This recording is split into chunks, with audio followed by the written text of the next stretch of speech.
As most of you know, this is our last Sunday here. It's a historic day. You realize that, right? It's so wonderful that we get to do baby baptism on our last Sunday here. We really had a great time here. I remember the first time we walked in here, it was just amazing. I remember me, Caroline, John, and Sarah. We came in here and we looked around and we thought, are you kidding me? We can do church on the 40th floor of 7 World Trade Center? This is just too good to be true. It's incredible. But somehow God worked it all out and we were able to be here. And we had a really good time here. It was just amazing time. We became really solid here. Just our last space that we were in, that was just over 4 years ago. That's not very long, right? And just over 4 years ago, over there, this is a little trip down the memory lane. Over there in our last space, Caroline had just taken over Kids Church, and we had 2 babies. 2 babies in pre-K and nursery, and I want to show you a little clip, what it was like back then. Jada, dance with Nunu. Yes.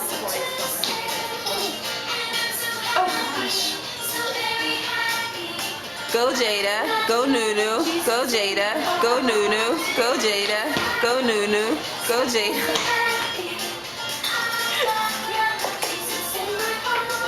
Nice. Isn't that so cute? That was it. One of them was my own kid, Caleb, and we had Jada. I think you're hearing Janelle's voice. Are you here, Janelle? Yeah, that was it. Can you believe it? And now, it's like you can't find stroller parking out here. There's a serious crisis of stroller parking space at this church. We have over 50 kids every Sunday, and just pre-K and nursery. And, we dedicated 9 little babies today, and there's more coming, guys. I can see it. A lot of ladies here. Due dates coming up. That's like baby explosion. And that just tells you how much we've grown here, how much we've taken shape here. I just want to introduce you to someone today. Our pre-K and nursery is overseen by a lovely person, Lena Kreku. Lena, are you here? Lena is not here. I don't know why she's not here. She was right on time, last service. But let me just explain a little bit. Lena is in charge of pre-K and nursery, and that's 50 little kids. That's not that easy, right? But she's doing her PhD in child education, little kids, and she worked in that field. So she's an expert in that, and she's just been a great blessing to us. And it's just been awesome to have her here. And I wanted to have her share what it was like for her the first moment that she came to this church. There she is! Woo! And so it was actually a little challenging for her when she first came here. And she was, I'm sure there was some baby crisis over there. So there she is. Please welcome Nina. It's crowded. Good morning. So again, I was volunteered by Charles. Thanks, Charles, Yes. for sharing my story. So I'm going to go ahead and just read it because it'll keep me focused. So after a bitter divorce and 7 years of trying to figure things out on my own unsuccessfully, I asked God to help me find a church that I could belong to. In fact, when I asked him to help me, I promised that I would fully commit myself to being a real part of the church, that I would go out of my way to create meaningful and lasting relationships. So I came back to New York after being in Florida for almost 20 years in the late winter of 2010. But it was a really bad winter, and finding a church kind of seemed like, I'll just do it later. But after some time of readjusting to the fast pace of New York, I decided, I'm going to go ahead and start looking for a church. But it took me by surprise. So one day, sitting on the 1 train, fighting an attack of vertigo, I leaned back to keep from throwing up, and what did I see? A River campaign poster. Sitting next to it, Marble Collegiate Church campaign also. So, as I was fighting through the waves of nausea, I decided that the River sign looked a whole lot more hip. It looked a bit more intriguing. I said, that looks kind of like a church I'd want to go to. So I went home that night and I Googled the directions and I vowed that I was going to go and check it out. Well, the day I decided to come and check it out, I was lost for about 45 minutes, wandering aimlessly through the financial district, trying to figure out why I couldn't find this church. How do you have a church and people can't find it? I just couldn't figure it out. It's a secret plan. Yeah, secret plan. So after I realized that those red things in front of the building were those balloons I should have been looking for, I walk in. I go to the security guy, and he gives me my pass, and he says, make a turn, take the elevator to the 40th floor. Imagine my surprise. I already have an issue with trains and vertigo. Now I've got to deal with going up an elevator. Wow. Seriously, God, you're really playing me right now. So, but I'd made a promise to God, so I said I was going to stick it out. So as I rode up the elevator, trying to clutch the walls, grasping for balance, I began thinking of other options, like a regular church that was on 1 floor with no elevators that I had to go on. Desperately trying to remember the other church that was sitting next to the River campaign because I was just like, I'm not doing this again. I can't do this every Sunday. But as I fought through it and I remembered all my struggles back in Florida, I realized that a lot of my frustration was due to my past disappointments, and my past struggles, and my past challenges. So I decided I'm going to go ahead and try out these funky church people who really don't look like church folks and see how it works for me. So after working through most of my discomfort and being gently but aggressively reminded of the promise that I'd made to God, I jumped in reluctantly as a volunteer for River Kids, which really didn't make any sense because I'm a preschool teacher, so why would I do this voluntarily for free on a Sunday when I do this every day in the week? But as I look back on the whole experience, I think that finding a normal church or a regular church to attend wouldn't have met my needs when I think about all the unique challenges and experiences that I've had in my life, because it's such a unique church, and I'm really glad to be here. So.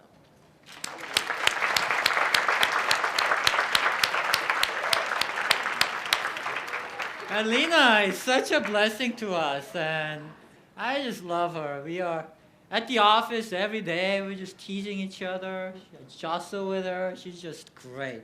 Just really a blessing. She's been to our kids, and it's just such a fun story, And we have many other stories like that. People fighting through different challenges in life, meeting God, and having the support and encouragement from this church. She's pursuing her dreams and being supported and encouraged. So many stories like that. It's just really, really fun. So I want you to just take a moment right now. Lena shared about what it was like when she first came here and the challenges she had, but there were just so many good things that happened for her when she committed to this church. I'd like you to just take just a moment to think about what it was like for you when you first visited the river. In this space, what was it like for you? What happened for you? How did it feel? And is there any good thing that happened for you while you came to the river? Anything good? Now just take a half a minute just to think about the good things that have happened for you while you were here. It's good to remember things like that. So I'll give you half a minute right now.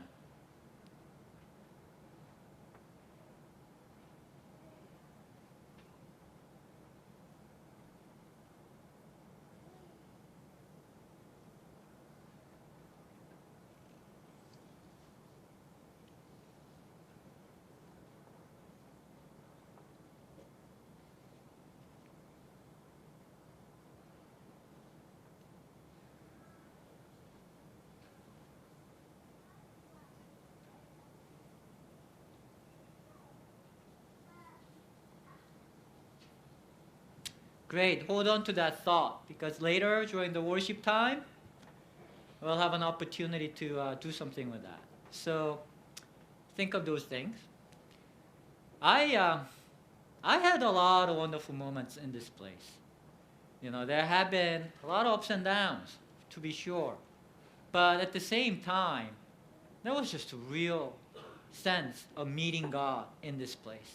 This is the place where I found confirmation of my calling to just keep being a pastor. This is the place where our church really took shape.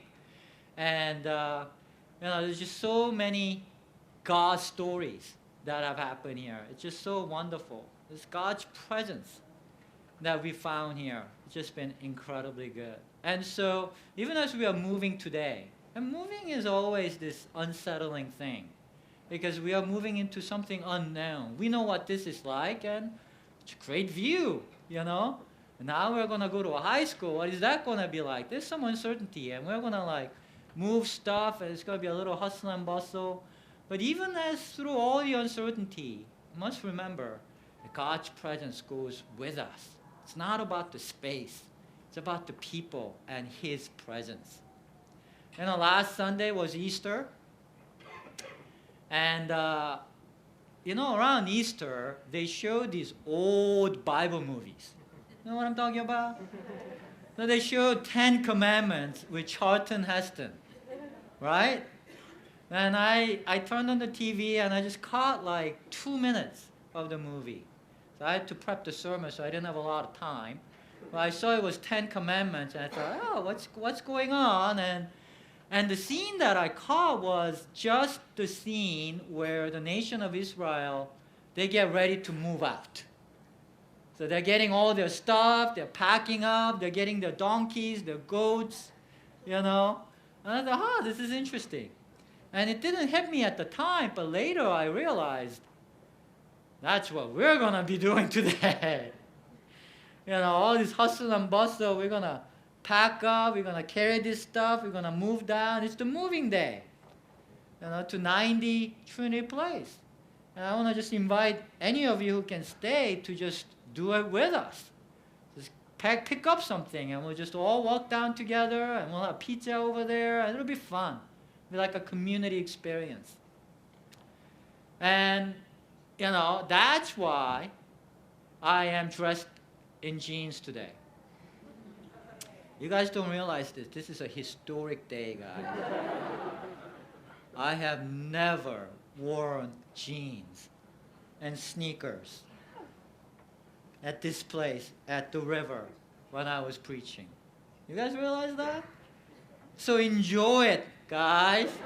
This is a sight, But as I'm wearing moving clothes, we are going to move.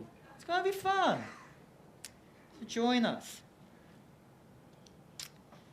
But as we are moving, as I was watching this Ten Commandments scene, I was reminded that even as they were walking into something unknown and so many uncertain things ahead, there was one thing that gave them assurance. It was that God's presence went with them. The Bible tells us, as they were moving out, God accompanied them. After leaving Succoth, they camped at Etham on the edge of the desert. By day, the Lord went ahead of them in a pillar of cloud to guide them on their way, and by night in a pillar of fire to give them light, so that they could travel by day or night. Neither the pillar of cloud by day, nor the pillar of fire by night left its place in front of the people. Do you see that, guys? God gave them a sign. I am with you. And He was always with them. That pillar of cloud, there was a sign. God's presence is with them. And that's our hope. That God's presence goes with us. That's always been our hope. Our hope is not having the right space. Our hope is not making the right choices and having a great plan. Our hope has been placed in the right person. And as we follow Him, no matter what twist and turn this life throws us, we can be assured that life will be good because He's with us. That there will be joy in the days that we live. You know, life throws a lot of twists and turns. My life has just been this is not the plan. What I'm doing right now, this has never been the plan in my life. My father is a professor. I was sent here to succeed. I went to a great college. I majored in computer science and economics. You know, both very lucrative fields.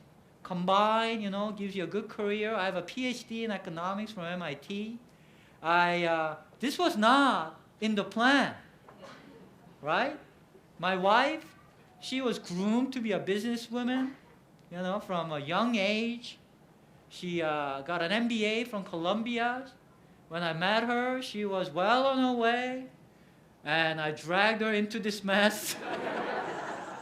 And now she's leading kids' church, you know, and she's doing a fantastic job, right? Right? Yeah. I mean, 2 little babies to what we have now. Wow. Impressive. But anyway, I mean, this was not in our plans. But when God calls and God's presence leads you, it's okay when your plans don't go the way that you have always hoped for and planned for. Life will throw a lot of twists in our way. And if our hope is in having the right degree and right plan and right friends and right career, oh boy, we will not be able to make it. Because life just twists and turns in weird ways. But our hope is in God, in the risen Jesus. And He leads us. And so no matter what happens, as long as we stay with Him, joy comes. Life flows. There's a psalm that my wife and I felt. It's really the prophetic song for us in this season as we are moving, as we are facing these uncertain times ahead. Let me read it to you. It's Psalm 16, written by David, King David. He says, "Keep me safe, my God, for in you I take refuge. I say to the Lord, you are my Lord. Apart from you, I have no good thing. I say of the holy people who are in the land, they are the noble ones, in whom is all my delight. Those who run after other gods will suffer more and more. I will not pour out libations of blood to such gods, or take up their names on my lips. Lord, you alone are my portion and my cup. You make my lot secure. The boundary lines have fallen for me in pleasant places. Surely I have a delightful inheritance. I will praise the Lord who counsels me. Even at night my heart instructs me. I keep my eyes always on the Lord. With Him at my right hand I will not be shaken. Therefore my heart is glad and my tongue rejoices. My body also will rest secure, because you will not abandon me to the realm of the dead, nor will you let your faithful one see decay. You make known to me the path of life. You will fill me with joy in your presence, with eternal pleasures at your right hand." This is one of my favorite songs. And it contains one of my favorite lines in the Bible.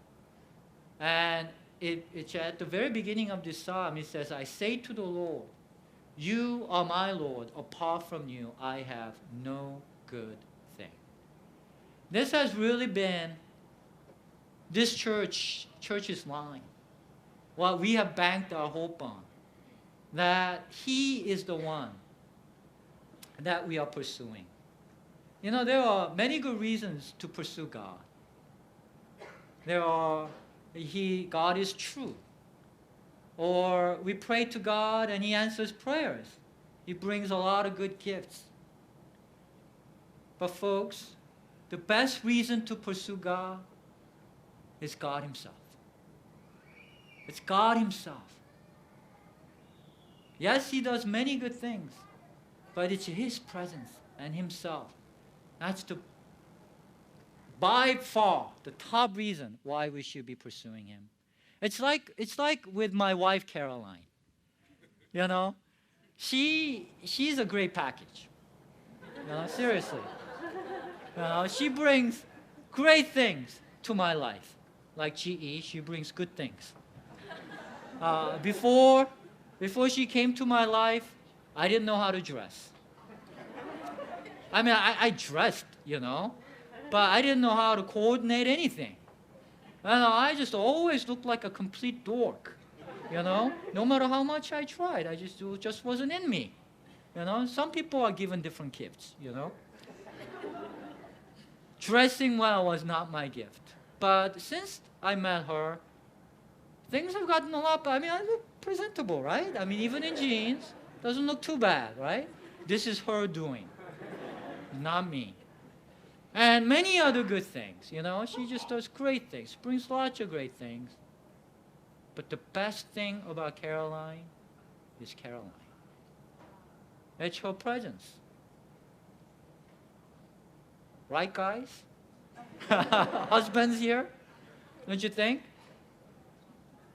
It's herself. It's her presence that makes life good. It's your presence that makes everything fall in place. It's like that with God too. It's not about what He does for us and whether it's true or not. It's His presence. When His presence is there, nothing else matters. That's been my motto and what I built my life on. Whatever else is going on, whatever annoyance, whatever irritation, whatever disappointments that we experience in life, whatever twists and turns, I follow His presence. If His presence is there, nothing else matters. That's been this church. And it's just been so encouraging to see His presence here. I think this is why the reason we have placed all our hope on His presence, and I think that's why we feel His presence here. And that's why we get so many God stories. This last Sunday, we saw so many God stories. So fun, so encouraging, especially the last few months. It's been remarkable. His presence and His power just has been up. It's like a sign. Look, guys, you are entering something new. It's uncertain, but I'm with you. That's felt so good. When His presence is there, it all works out good. That's why I think these Psalms can say, the boundary lines have fallen for me in pleasant places. Surely I have a delightful inheritance. He's saying, my life is good. Everything's good. I have His presence. I'm good. You know, last summer, I had a vision from God. I don't often talk about getting a vision from God, do I? It's just very rare. But last summer, I had a vision from God. I got a little break, you know, 5 weeks of break to pray and reflect and reground and refresh my soul so I can just keep ministering. And during that time, I was praying a lot, and I got this vision from God. And I saw like a little superhero, like Hulk. You know, maybe it's because I was watching too many Avenger movies. I don't know. But I saw like Hulk figure jump. You know, they jump, right? Hulk jumps. And this figure jumped twice. They jumped like this, and then used the momentum of that first jump to go boom and made a lot higher jump. 2 jumps. Right? They do that. Hulk does that. Doesn't he? So 2 jumps like this. And I felt like God speaking to me. God spoke to me at that moment. He said, this represents the river and your church and your ministry and what's happening. You know, you've had a good first jump. Last 10 years. It's been a good jump. I've been with you. And a lot of lives have been changed. It's good. But there's another jump coming. one era, last 10 years, is closing. And another era is beginning. And that jump is going to be a lot higher. You have a lot higher jump coming for you. You're going to experience a lot more of my presence and my power. And I was just so encouraged by that. And we've been seeing signs of this. I'm going to invite Eric Young to come and share. He is one of the captains of the prayer team. And he goes out into the streets to pray for strangers even. And so he's praying a lot. And he's been seeing some remarkable things lately. So would you please welcome Eric? Everyone. So,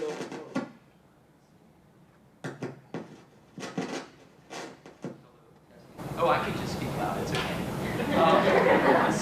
So anyway, yeah, as Charles was mentioning, I mean, just Jamie and I coming to New York, he was talking about how, oftentimes God's plans are so different from yours, and you never know where it's always surprising where he leads you, but before we came to New York about 7 or 8 months before, we were staying at the Holiday Inn down here near Wall Street. And it was one of those moments where I knew the Holy Spirit was wanting to talk with me. We had no intention of moving to New York, never in a million years did we dream. But he basically said that you'll be moving to New York and you'll be involved with a church that does prayer, and specifically does prayer out on the streets of New York. And another time I was watching a movie, this is before we moved to New York, it was a movie called Unbreakable. I don't know if you all know that. It's an M. Night Shyamalan movie back when he actually made good movies. Right The Sixth Sense, right after The Sixth Sense. And it's a superhero movie. And in this movie, Bruce Willis plays this character. He's a comic book character, and he doesn't realize he has superpowers. And there's a scene, the most fantastic scene in the movie that will stay with you, is this scene where Bruce Willis is in Grand Central Station, and he gets all of these prophetic images and visions, and he's able to go, for example, and prevent crimes from happening and help people. Like he gets a vision that somebody's about to pickpocket someone, and he goes over and stops that. And I remember the Holy Spirit just prompting me, saying, "You're going to be doing that one day." And I said, "What?" No. And I didn't know what it meant at the time, but now I'm a part of a group that goes out to Grand Central and prays. And also, I'm honored to be a part of the prayer team. And there's so many people here that are a part of that team, and it's both of those teams, and they're dynamic groups. But as Charles mentioned, over the past few months here at the River, we have seen an increase in answered prayer in supernatural ministry. On the prayer team, for example, just last week, the prayer team found out that a person received prayer for their back pain on Sunday, and that this person said that she was instantly healed. Let's give God a hand for that. And we've also seen an increase in the percentage of words that the prayer team has gotten accurately hit. Last week, someone came up claiming prayer for each and every one of the words that was read out at the end of the service. So in short, we're seeing strong results in power and accuracy. Under Peter Evis's leadership, the prayer team continues to grow in safe space and spiritual power. And we've especially seen that over the past 3 months. The other prayer group here, the street team that Albert Song leads, that goes out and offers prayer to people at Grand Central on the weekends. Here's one example of how this prayer ministry has grown in power over the past few months. So there was a group of us that was there a few weeks back, and we approached a lady offering prayer.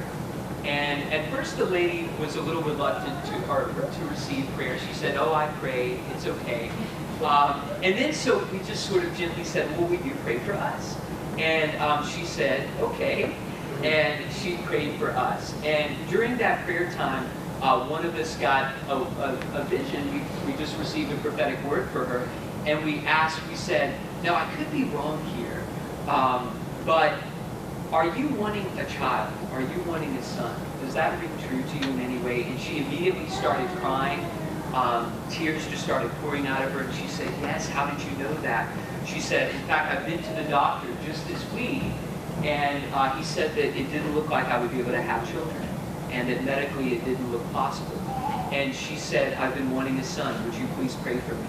and we prayed for her, and we believe that that God healed her, or was in the process of healing her in that moment. She received it. Isn't that incredible? Pretty cool. So these types of experiences encourage me so much in my own walk with God. And it's so encouraging to me that in the past few months we've seen so much more from God. And we take it as a sign that we're on the right track, and we're excited about the things that are yet to come. So thank you, Charles. That's so awesome to hear, just to hear that all these good things have been happening. Eric is he's a normal person. He's not a weirdo, He's a great guy. I just been getting to know him better, and it's just wonderful. I mean, he taught at Florida State or something, and then now he's working at school, Department of Education. He's a very busy man, actually, just really busy, trying to help this city. And he takes the time to go out and pray for people in the streets. I mean, that's a little weird, right?